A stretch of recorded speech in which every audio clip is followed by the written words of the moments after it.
पति पत्नी और वो शिक्षाप्रद कहानी। पति अभी नहा ही रहा था कि तभी फोन पर मैसेज टोन बजी। पत्नी मोबाइल के पास में ही खड़ी थी। उसका ध्यान फोन की तरफ गया। उसने सहज ही फोन उठाकर मैसेज पढ़ा। हाय, गुड मॉर्निंग डियर। किसी बेबी का मैसेज था। पत्नी सोच में पड़ जाती है कि अब यह बेबी कौन है। तब तक पति भी नहाकर बाहर आ चुका है। पत्नी उसे किसी बेबी का मैसेज आया है बताती है। पति मुस्कुरा देता है, फ़ोन उठाकर उस मैसेज का रिप्लाई करता है, hi baby, how are you, और अपने काम में लग जाता है। इस रिप्लाई को भी पढ़ती है। अब हर पल पत्नी के दिमाग में यही विचार कौंधता है रहता है कि यह बेबी कौन है। शाम को पति घर आता है। पत्नी उससे पूछती है, यह बेबी कौन है।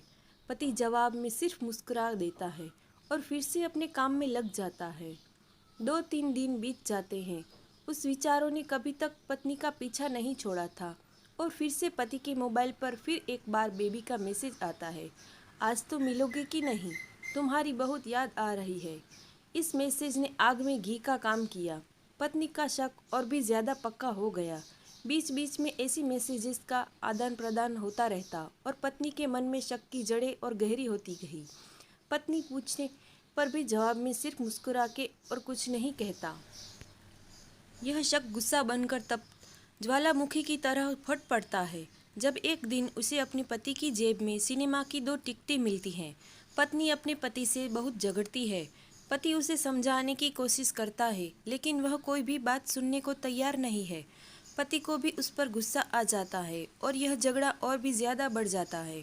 गुस्से में पति घर से बाहर निकल जाता है। पत्नी का गुस्सा पति को से कई गुना ज़्यादा है। तुरंत वो अपने सारा सामान पैक करती है, एक चिट्ठी लिखती है कि मैं मायके जा रही हूँ हमेशा के लिए, और पति का घर छोड़कर चली जाती है। गुस्सा शांत होने पर जब पति घर आता है तो चिट्ठी पढ़कर उसके होश उड़ जाते हैं। 10 दिन बीत जाते हैं और गांव के उस घर पर डोरबेल बजती है जहां पत्नी रहने चली गई थी। पत्नी दरवाज़ा खोलती है। दरवाजे पर 10 साल की एक छोटी बच्ची हाथों में चिट्ठी लिए खड़ी है। वह पत्नी को यह चिट्ठी देती है। बच्ची से वह चिट्ठी लेकर पत्नी चिट्ठी खोलकर पढ़ती है, डियर वाइफ, जिस बेबी की वजह से हम दोनों में इतने झगड़े हुए और तुम हमारा घर छोड़कर यहाँ चली आई, यह बच्ची जो अभी तुम्हारे सामने खड़ी है वह वही बेबी है। अनाथ आश्रम की एक प्यारी बच्ची। इसी के साथ में बातें करता था, सिनेमा जाता था। पहली बार जब तुमने बेबी के बारे में पूछा था तो मैंने जानबूझकर तुम्हें नहीं बताया। सोचता था थोड़ा मजाक करता हूँ, देखता हूँ तुम कैसे रिएक्ट करती हो। लेकिन मैंने यह कभी नहीं सोचा था कि तुम्हारा शक इतना बढ़ जाएगा कि तुम घर ही छोड़ दोगी। हाँ, सबसे ज़रूरी बात, यह बेबी है वह किसी और की नहीं बल्कि तुम्हारी ही बेटी है। रुको, अपने आप को संभालो और आगे की बात ध्यान से पढ़ो। हमारे शादी के 2 साल पहले ही यह बात है। तुम अपने कॉलेज के लास्ट ईयर में थी। तुम्हारे प्रोफेसर ने नोट्स लेने के बहाने तुम्हें बुलाया था और तुम्हें चाय में इस नशीली दवा मिलाकर ना करने वाला काम किया था। इसमें तुम्हारी कोई गलती नहीं थी, लेकिन कुदरत ने अपना काम किया और तुम्हारे पेट में इस बेबी को डाल दिया। काफ़ी प्रयास करने पर भी अवॉर्शन नहीं हुआ तो तुम्हारे घर वालों ने समाज के डर से तुम्हें 6 महीने तक घर में ही रखा। तुम्हारे पिताजी खुद एक डॉक्टर है, इसलिए वह बिन मांगा बच्चा बड़ी आसानी से बिना किसी को कानो कान खबर हुए इस दुनिया में आया। भविष्य में तुम्हारी शादीशुदा जिंदगी में कोई प्रॉब्लम ना हो, इसलिए तुम्हारे पिता ने इस बच्चे को गांव में एक अनाथ आश्रम में छोड़ दिया। यह बच्चा मतलब यही बेबी जो अभी तुम्हारे सामने खड़ी है।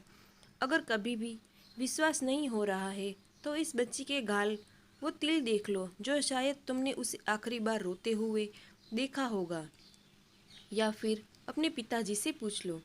पत्नी जल्दी से उस बच्ची को पास में लेकर उसके गालों का तिल देखती है।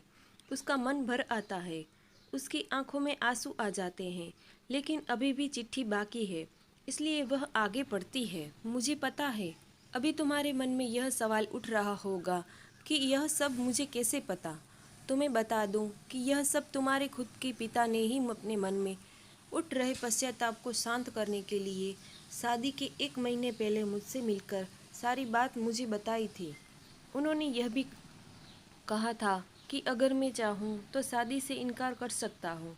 मैंने तो स्वीकार किया क्योंकि इस पूरी घटना में तुम्हारी कोई भी गलती नहीं थी और तुम्हारी शादी हो गई।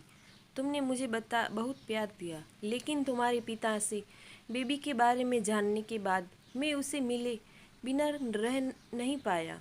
मैं बीच बीच में उससे मिलने जाता था। उसने मिलना, उसके साथ समय बिताना मुझे अच्छा लगता था।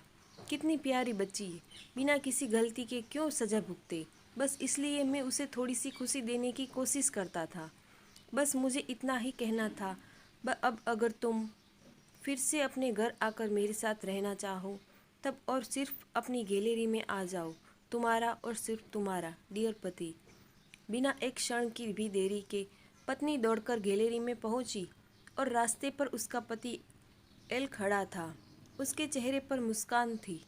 मुस्कान की पत्नी की आंखों में आंसू के पूर्व कारण कुछ भी हो, अपने दोनों के बीच में कभी भी सबको थोड़ी सी भी जगह मत दो, क्योंकि दुनिया में ये इस बीमारी का इलाज है, लेकिन शक नाम की बीमारी का कोई इलाज नहीं है। मन शांत रखो, जो भी मन में आए एक दूसरे को बताओ। आपको यह कहानी कैसी लगी हमें कमेंट करके ज़रूर बताएं। हमारे चैनल को लाइक करें, शेयर करें एंड सब्सक्राइब करें। Thank you.